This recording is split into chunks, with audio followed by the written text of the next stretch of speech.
Welcome to our channel. Today we how to verify create a receipt upload app with Square and no-code tools, beginner guide step by step clearly. Start by visiting Square's website and creating an account if you don't have one. Once logged in, navigate to the Square dashboard. Select the Developers section from the main menu. Here, click on Apps to create a new app for receipt verification. Choose Create an App and give it a name that reflects its purpose. Now, set up the app by selecting the necessary features you'll need for receipt uploads. Next, head to your chosen no-code tool, such as Bubble, Adalo, or Glide. Register for an account if you haven't already. Create a new project within the no-code platform. Drag and drop a file upload element onto your app's user interface.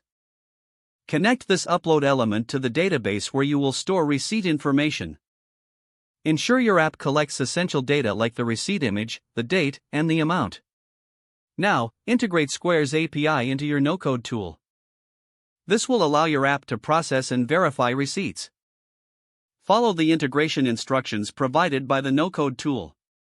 Once integrated, test the connection by uploading a receipt. Check the database to confirm that the receipt information is. Make any necessary adjustments to ensure smooth functionality. Create user-friendly buttons for submission and viewing of receipts.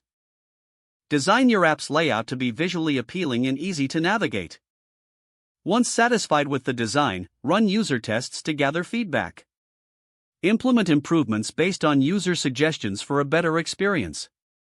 Finally, prepare your app for deployment.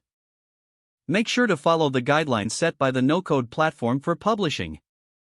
Congratulations, you have successfully created a receipt upload app using Square and no-code tools.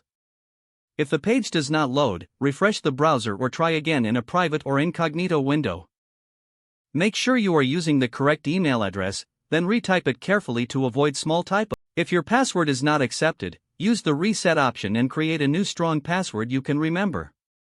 Don't forget to like this video and subscribe to our channel for more step-by-step tech guides.